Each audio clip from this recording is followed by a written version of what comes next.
사랑이 교회 여러분과 함께 하시기를 축원합니다. 한 주간 평안하셨습니까? 네, 감사합니다. 명절 연휴 기간 어떻게 잘 보내셨어요? 네. 이번 연에는 공휴일이 겹쳐서 명절 연휴 기간을 길게 가졌습니다. 늘 그렇듯이 명절 당일을 포함해서 앞뒤로 극심한 교통 혼잡을 겪죠. 평소보다 고향을 향하는 그 소요 시간이 두세 배 이상으로 소요되지만 그래도 가야 하는 이유가 있죠. 부모님이 계시고 가족들이 있기 때문입니다. 낮에는 서행하는 자동차들이 잘 안 보이지만 해가 지면 자동차 전조등과 후미등이 끝없이 이어진 것을 봅니다. 서행하는 차량 행렬들 그 가운데 있는 사람들은 많이 고생스럽겠지만 저는 그 장면을 보면서 그 모습이 자기가 태어난 강을 찾아서 거슬러 올라가는 연어들의 모습처럼 보였습니다. 연어들이 어떻게 고향을 찾아오는지는 알 수 없지만 추측하기를 그 모천의 냄새를 맡고 오는 것이 아닌가 하는 그러한 예상들을 합니다. 위험하고 멀어도 그 먼 길을 지나서 찾아가야 하는 이유가 있습니다. 그것은 자기들이 태어난 곳이고 그리고 거기서 새로운 생명의 씨앗들을 뿌려야 하기 때문이죠. 인간과는 다른 감각이 그들에게는 있는데 고향의 무언가를 기억하고 생명을 잇고자 하는 본능은 우리도 그들도 다르지 않습니다. 돌아갈 고향, 돌아갈 집이 없다면 얼마나 쓸쓸할까요? 돌아가야 할 곳을 모른 채 지낸다면 그 또한 얼마나 불안할까요? 흔히 인생은 어디로부터 와서 어디로 가는가 하는 물음을 하죠. 철학적으로는 무로부터 와서 무로 돌아간다 이렇게 말하기도 하고요. 그런데 우리 그리스도교 신앙의 응답은 무엇입니까? 우리는 하나님께로부터 와서 하나님께로 간다입니다. 하나님 아버지는 모든 생명들의 집이 되시고 우리의 영원한 고향과도 같습니다. 여러분은 아버지 집으로 돌아가는 길을 알고 계십니까? 이미 알고 계십니다. 여기서 주저할 필요가 없습니다. 예수님께서 말씀하셨잖아요. 내가 곧 길이요 진리요 생명이니 나로 말미암지 않고는 아버지께로 올 자가 없느니라. 우리는 이미 그 길을 알고 있습니다. 그리스도와 함께 하나님의 집을 향해 나아가십시오. 그래서 여러분이 주일 예배는 생명의 고향이신 하나님께로 돌아가는 길을 확인하고 찾아가는 시간입니다. 이 시간 예수 그리스도와 함께 하나님께로 더 가까이 나아가시기를 주님의 이름으로 축원드립니다. 바울은 부활하신 예수님을 만난 이후 평생 복음 전도자로 살았습니다. 그러다가 노년에 이르러 갇힌 상태에서 디모데에게 편지를 썼습니다. 바울은 디모데의 멘토로서 그에게 1:1 지도를 해주고 있습니다. 복음 전도자로 산다는 것, 결코 가벼운 마음으로 갈 수 없습니다. 또 복음을 받아들인 믿는 자로서 그리스도인으로서 사는 것도 휘파람 불면서 갈 수는 없습니다. 그러나 여기에는 말로 닿을 수 없는 영광과 기쁨이 있습니다. 3절에서 바울은 너는 그리스도 예수의 좋은 병사로 나와 함께 고난을 받으라 라고 합니다. 여러분, 병사는 자기 생활에 얽매이지 않고 모집한 사람을 기쁘게 해야 합니다. 그리스도의 병사로 부름받은 이는 모든 것을 참아야 하고 주와 함께 하는 죽음까지도 생각해야 합니다. 복음을 이야기하려면 이 죽음을 말하지 않을 수 없습니다. 여러분, 복음 이야기를 하려면 반드시 십자가를 이야기해야 됩니다. 죄사함과 구원 이후에도 죽음에 대한 내용은 계속 나옵니다. 바울은 고린도전서에서 나는 날마다 죽노라 라고 말하기까지 했습니다. 한편으로는 구원받고 하나님의 자녀가 되었다는 거에 어때요? 기쁘고 감사하고 참 좋습니다. 그렇지만 또 한편으로는 죽음을 마주해야 한다는 두려움도 같이 있습니다. 신앙의 여정에서 죽음과 고난의 두려움에 대한 부분을 어떻게 마주해야 할까요? 오늘 말씀을 보실까요? 8절과 11절을 보시겠습니다. 8절 먼저 있습니다. 내가 전한 복음대로 다윗의 씨로 죽은 자 가운데서 다시 살아나신 예수 그리스도를 기억하라. 11절 미쁘다 이 말이여 우리가 주와 함께 죽었으면 또한 함께 살 것이요. 병사는 어떤 사람이에요? 최전방에서 최전선에서 싸우는 사람입니다.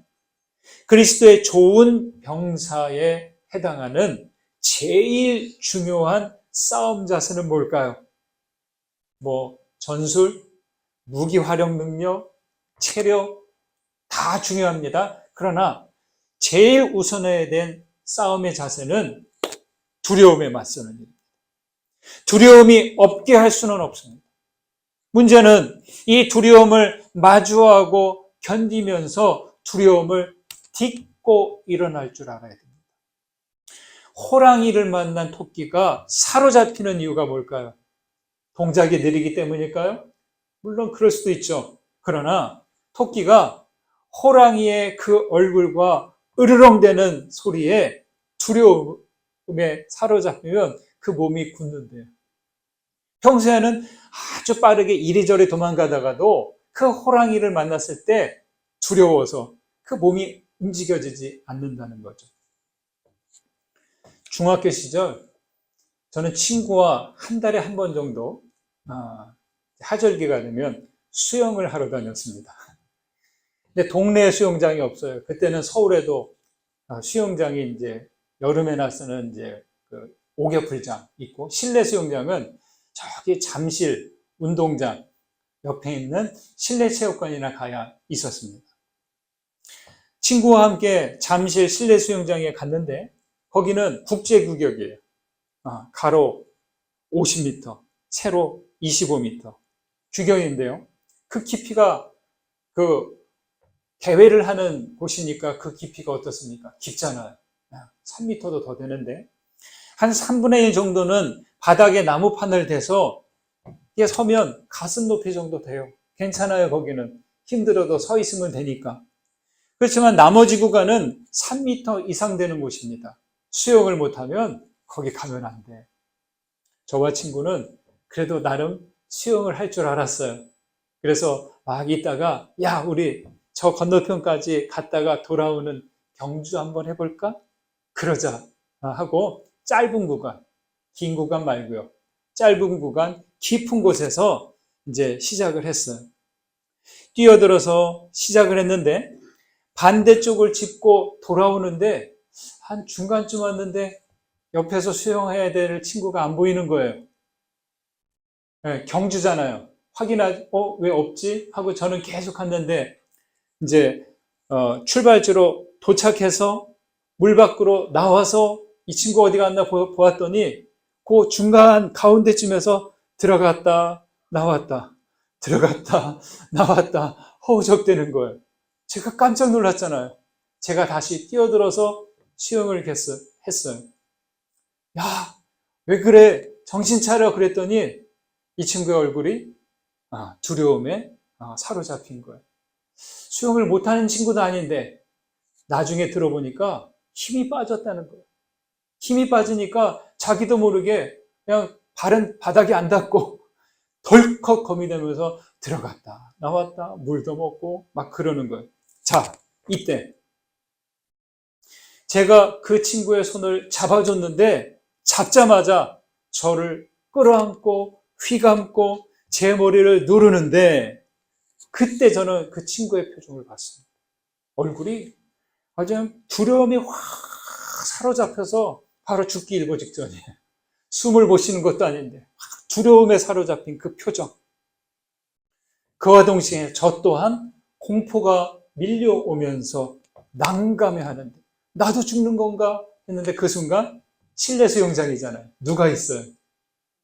안전요원이 우리를 보고 뛰어들어와서 저를 탁 밀쳐내고 제 친구를 데리고 가는 거예요.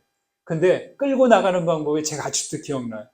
제 친구의 머리를 탁 잡더니 머리카락을 꽉 잡는 거예요. 그러더니 제 친구한테 가만히 있어 하고 다 끌고 가는데 그 순간 제 친구가 편하게 바로 누워서 이렇게 끌려가는 것을 제가 보았습니다.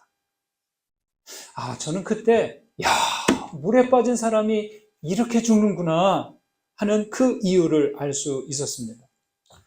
놀라운 것은요, 친구가 저를 붙잡을 땐 그 힘이 무척 강했어요. 제가 떨쳐버릴 수가 없었어요. 그런데 안전요원에게 끌려갈 때 친구는 온몸의 힘을 그대로 빼오고 틀어놓은 채 아주 편안하게 구조를 받는 거였어요. 여러분, 우리 인생이 그렇습니다. 실패와 낙심, 질병과 죽음의 문제로 두려움에 휩싸일 수 있습니다. 이건 옆에서 누가 어떻게 할 수도 없어요. 그냥 겁이 덜컥 나는 거예요. 어떻게 하나? 나는 죽었구나. 그때 몸과 마음이 어떻게 되면 경직되어 버립니다. 움츠러들어 버립니다. 그 상태로 있으면 물속에서 나올 수 없고 물속에 빠져 죽게 되는 거죠. 두려움이 있는 상태로는 힘을 빼지 못합니다. 어떻게 해야 될까요? 나를 구원하신 분을 기억하고 그분께 의탁할 수 있어야 됩니다. 바울은 죽은 자 가운데서 다시 살아나신 예수 그리스도를 어떻게 알아? 여기 말씀에서 죽은 자 가운데서 다시 살아나신 예수 그리스도를 어떻게 알아? 기억하라. 여러분, 이게 그냥 하는 말이 아닙니다. 믿음이 없는 사람들이 아니라 디모데 역시 많은 시간을 복음을 전하면서 바울과 고생을 했잖아요. 그런 디모데에게도 그럴 때 바로 부활하신 예수 그리스도를 기억하라라고 합니다. 복음을 위한 그리스도의 병사라면 부활하신 예수 그리스도를 기억해야 됩니다. 여러분, 이것이 두려움을 견디는 법입니다. 예수 그리스도를 기억해내는 것, 그 두려움의 순간, 공포의 순간에 주님을 생각하는 것, 이게 바로 두려움을 딛고 일어서는 것이죠. 나 혼자라고만 생각하면 몸과 마음이 경직되어서 허우적대는 거예요. 그러나 부활하신 그리스도를 기억한다면 힘을 빼고 주님의 손에 의탁할 수 있어야 됩니다. 여러분, 이 사실을 명심하십시오. 청년들이나 장년들이나 노년들이나 언제나 예기치 않게 나를 찾아오는 공포와 두려움 앞에서 부활하신 예수 그리스도를 생각하셔야 합니다. 그래서 바울은 11절에서 힘주어 말합니다. 미쁘다 이 말이요, 우리가 주와 함께 죽으면 또한 함께 살 것이요, 이렇게 말이죠. 믿음과 신앙은 무엇을 위한 것입니까? 구원받고 영생을 위해서라는 말을 하지만 간단합니다. 믿음과 신앙은 결국 살기 위한 것 아닙니까? 우리는 하나님께 생명을 얻어 삽니다. 이유를 알고 태어난 사람은 없어요. 각자 살면서 이유를 알아내야 합니다. 우리에게 신앙을 주신 것은 생명을 얻었으니 생명답게 살고, 혼자만 살지 말고 이웃과 함께 생명을 존중하면서 살라고 하신 것 아닐까요? 산책을 하다가 이렇게 길바닥에 애벌레가 꿈틀꿈틀대면서 지나가는 것을 보았습니다. 이렇게 보는데 예전 같으면 참 벌레가 꿈틀대고 지나가네, 휙 지나갔지만 저도 그 꿈틀대며 지나가는 게 참 애처로운 거예요. 너도 살려고 이러는 거구나. 나비들이 팔랑 가르면서 이리저리 날아다닌 것도 보았고요. 호박벌 한 마리가 붕붕 소리를 내면서 제 눈앞을 지나가는 것도 보았습니다. 근데 그 순간이 아주 정지된 것처럼 선명하게 보였습니다. 우리 옆에 논에 이제 명절 전에 추수를 했잖아요. 추수를 마친 논이를 수십 마리의 제비들이 휙휙 날아다니는 모습에 눈을 떼지 못하기도 했습니다. 벌레들이 기어다니고 새들이 날아다니는 이유, 왜일까요? 이유가 있겠죠. 그러나 한 가지로 요약하면 하나입니다. 그들도 살기 위해서 꿈틀대요. 살기 위해서 날아다니는 거예요. 여러분, 그처럼 우리가 신앙을 갖는 것은 바로 살기 위해서입니다. 다른 것이 있다면 혼자 사는 삶이 아니라 함께 사는 삶이라는 것. 그리고 함께 살기 전에 먼저 주님과 함께 죽어야 한다는 것입니다. 신앙의 삶은 죽음도 같이 하는 것임을 늘 기억하셔야 합니다. 나무가 사는 이유를 생각해 본 적이 있습니다. 나무가 사는 이유는 무엇일까요? 나무는 가지 끝에 잎을 피우고 꽃을 피워서 씨와 열매를 맺기 위해 삽니다. 그래서 어떻게든 수액과 양분을 가지 끝까지 밀어 올립니다. 인생도 주어진 고난과 고통과 두려움을 견뎌야 하는 이유? 뭐예요? 어떻게든 삶의 결실을 이루어야 하기 때문이죠. 그렇게 열매를 맺었어요. 그러면 열매를 맺은다면 어떻게 될까요? 떨어뜨려요. 나이가 아까워서 못 떨어뜨려. 그러면 그 열매는 덜 떨어진 상태예요. 열매답지 못한 거예요.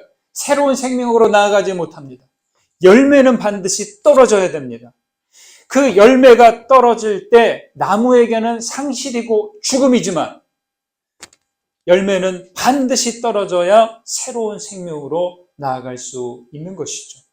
여러분 그렇지 않습니까? 바로 나에게 우리 삶에 맺은 그 작은 열매와 그 씨앗 떨어뜨려야 하는 것입니다. 여러분 혼자서는 두려움을 밀어낼 수 없습니다. 혼자서는 죽음을 지나 생명으로 나아가지 못합니다. 믿음은 생명으로 나아가기 위해 죽을 수 있는 용기를 갖는 거예요. 저는 그렇게 생각을 해요. 그리스도와 함께 죽은 자가 되었다면 믿음의 용기를 갖고 그리스도와 함께 살아가시는 여러분들 되시기를 주의 이름으로 축원드립니다. 15절 말씀을 보시겠습니다. 함께 읽습니다. 너는 진리의 말씀을 옳게 분별하여 부끄러울 것이 없는 일꾼으로 인정된 자로 자신을 하나님 앞에 드리기를 힘쓰라. 에베소의 거짓 교사들은 영적 부활은 이미 일어났다. 이미 지나갔다. 라고 하고요. 몸의 부활은 없다. 이렇게 주장하는 거예요. 거짓 교사들이 하는 거예요. 그러면서 몸의 부활은 없으니까 이 몸은 그냥 막 써도 돼.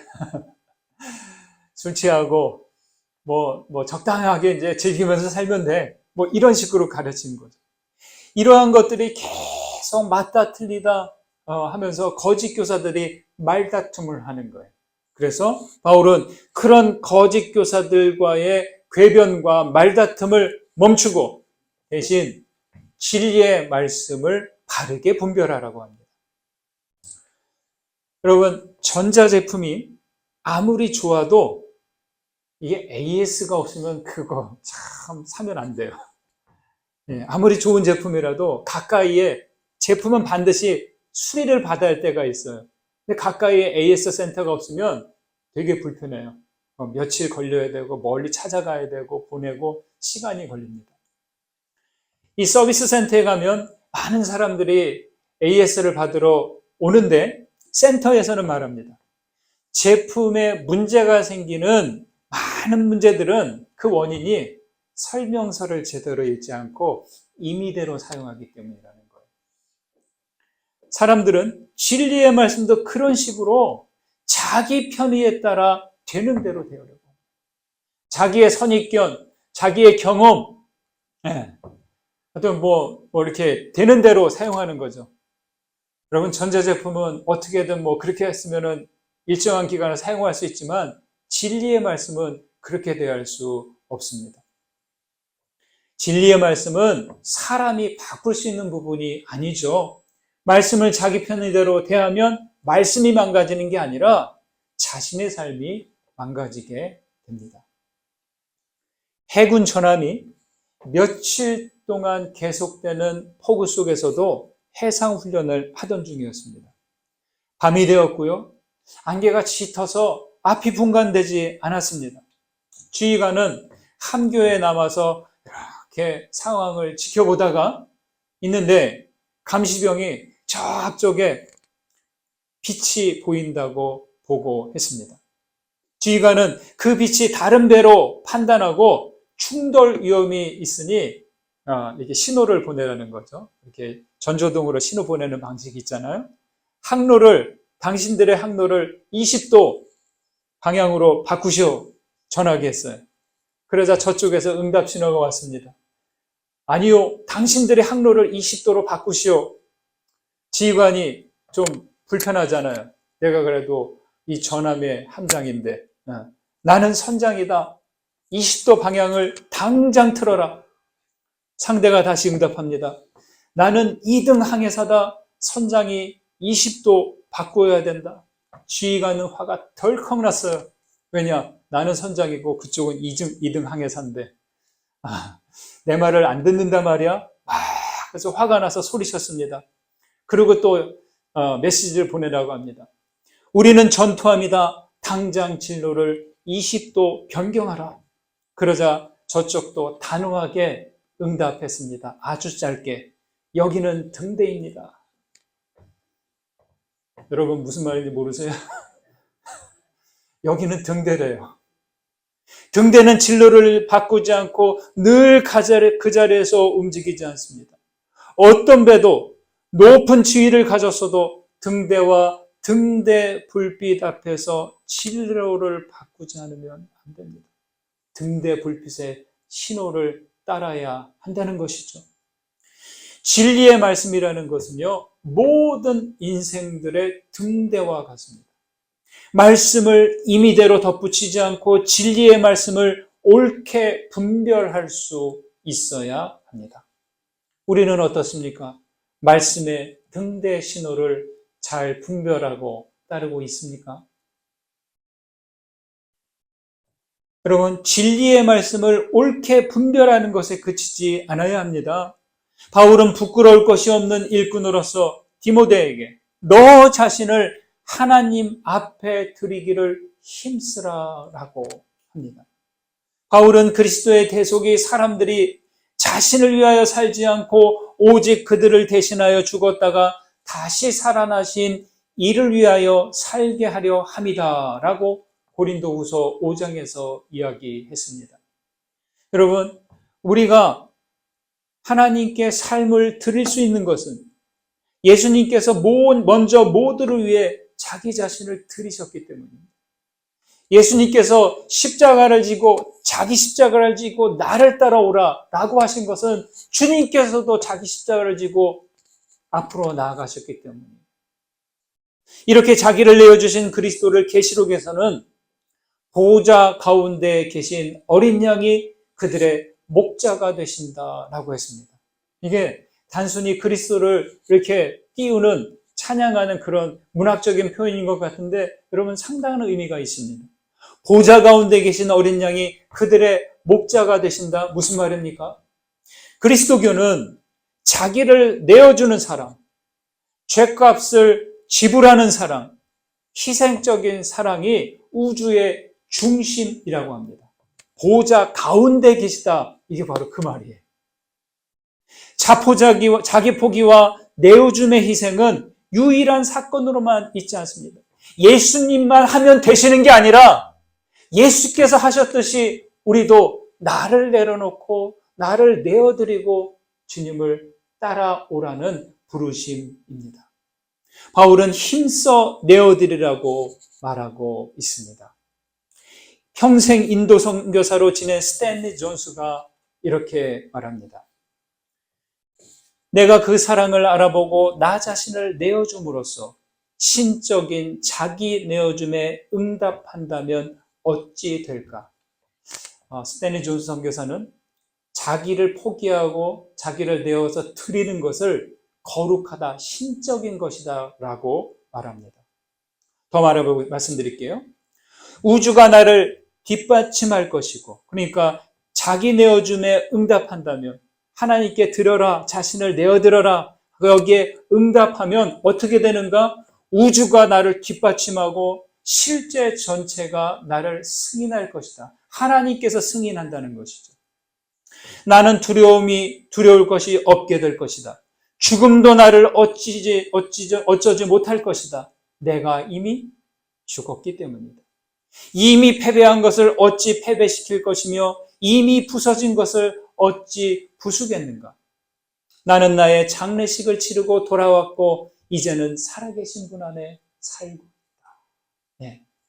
스탠리 존스의 순례자의 노래라는 제목의 자서전 내용 가운데 하나입니다. 여러분, 그렇습니다. 정말 깊은 이해입니다. 11절에서 말한 우리가 주와 함께 죽었으면 또한 함께 살 것이요 라고 한 이 구절에 스탠리 존스 선교사의 자기 고백이기도 합니다.